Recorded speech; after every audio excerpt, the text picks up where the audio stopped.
Hey, nếu bạn đã xem hết video của mình cách đây 2 tuần, thì bạn biết tin vui của Dan rồi. Còn nếu bạn chưa xem phần cuối của video đó, thì mình xin thông báo luôn là Dan đã lên chức bố rồi.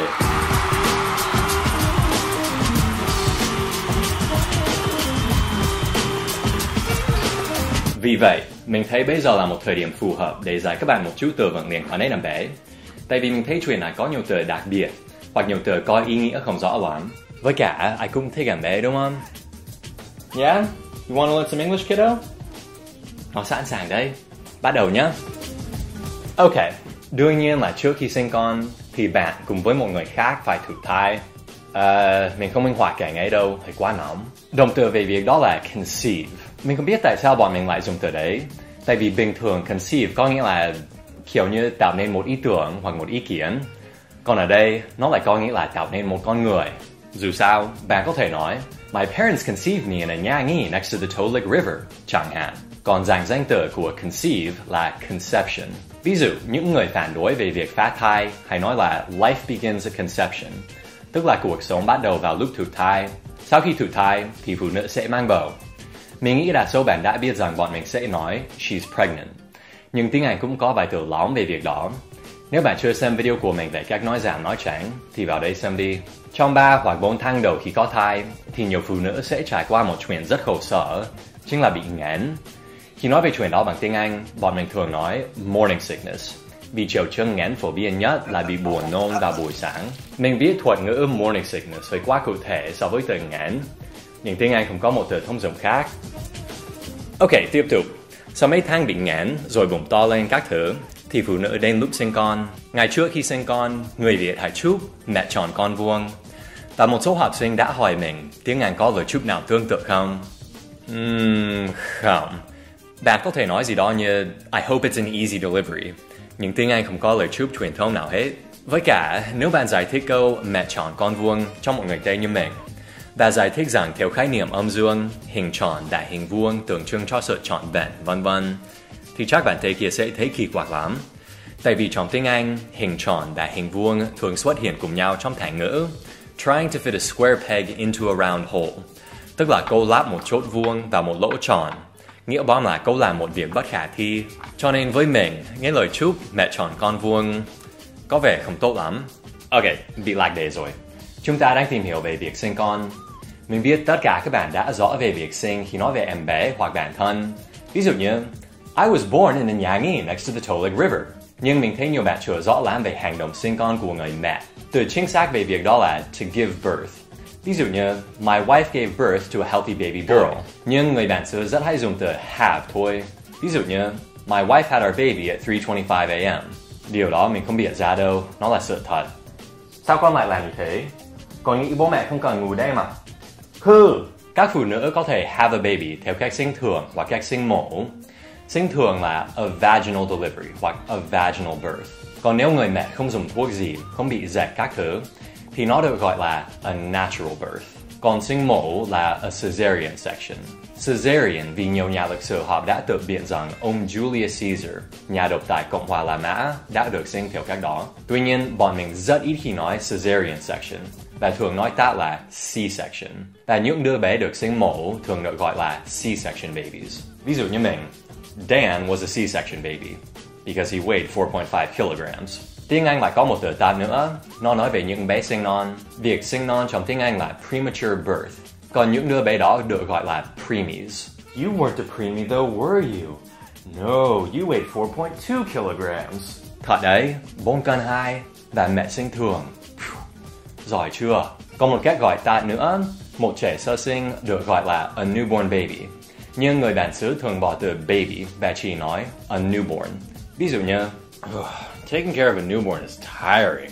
Và khi bạn mang newborn của bạn về nhà, thì mọi người sẽ qua thăm nó và nói ô sinh thế, giống bố, các thứ. Và vài ngày trước đây, mình mới biết là họ cũng hay nói trông vía nó sinh thế, trông vía nó khỏe thế, trông vía nó ngoan thế. Tiếng Anh không có gì tương tự cả. Nếu bạn thấy bé xinh thì cứ khen là beautiful. Nếu thấy bé khỏe thì cứ khen là healthy. Còn nếu thấy bé ngoan thì bạn nên dùng một từ chắc bạn không đoán đâu. Với trẻ con lớn hơn, ngoan là good hoặc well behaved. Nhưng với một em bé ngoan, tức là một em bé ít khóc, ít kêu, thì người bản xứ bọn mình chỉ nói easy. Ví dụ như bạn này. Yeah, you're an easy baby, aren't you? Most of the time, not all the time. Và nếu bé của bạn ngoan và khỏe thì chỉ có 3 việc bạn phải lo là tắm cho nó bú và thay bỉm cho nó. Với việc tắm cho bé, đừng nói take a shower to the baby, mà là give the baby a bath, hoặc là bathe the baby. Việc cho con bú không được xem đâu, mình lấy hình ảnh thôi. Việc cho con bú là to breastfeed hoặc to nurse. Chắc mọi người đã biết nurse là y tá hoặc điều dưỡng, nhưng nó cũng có nghĩa là cho con bú đấy. Còn việc thay bỉm thì các bạn có thể dịch tương tự một. Thay, change. Bỉm, diaper hoặc là nappy. Change the baby's diaper. Nhưng một lần nữa, người bản xứ rất hay nói tát và bỏ từ diaper luôn. Nếu bạn nghe đó nói we need to change the baby, thì có nghĩa là họ phải thay bỉm cho nó. Và cuối cùng, mình muốn nói về một chuyện đã khiến mình rất mệt trong mấy ngày vừa rồi.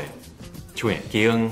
Phụ nữ mới sinh chỉ ăn được thịt than và canh rau ngót, không được đi ra ngoài trong 1 tháng, không được tắm. Ôi giời ơi.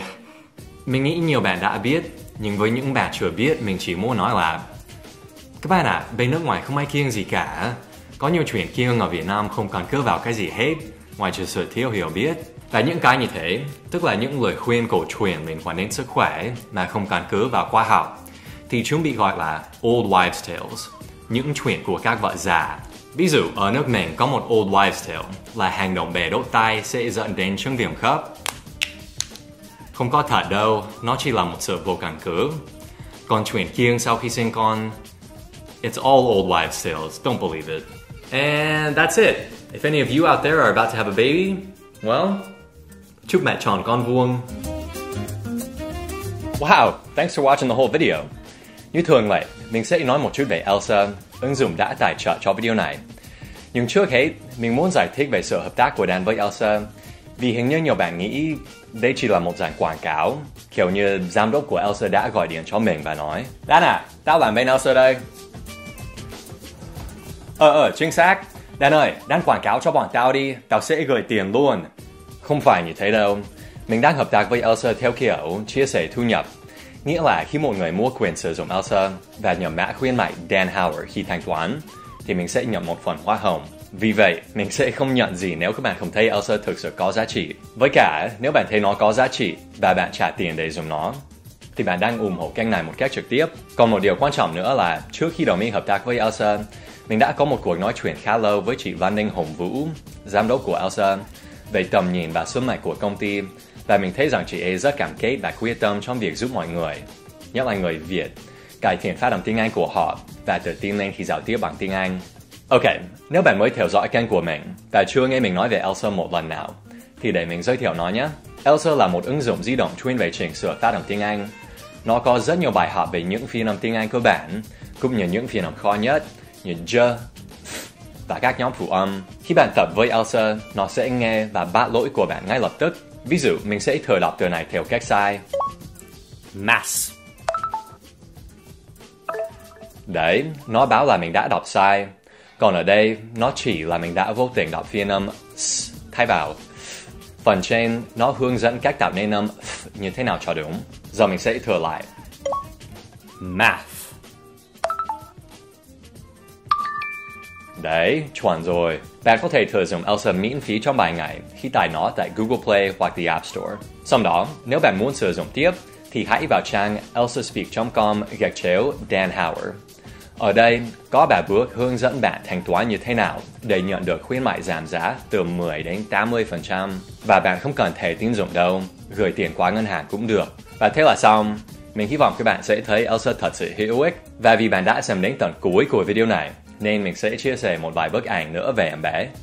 See you next time.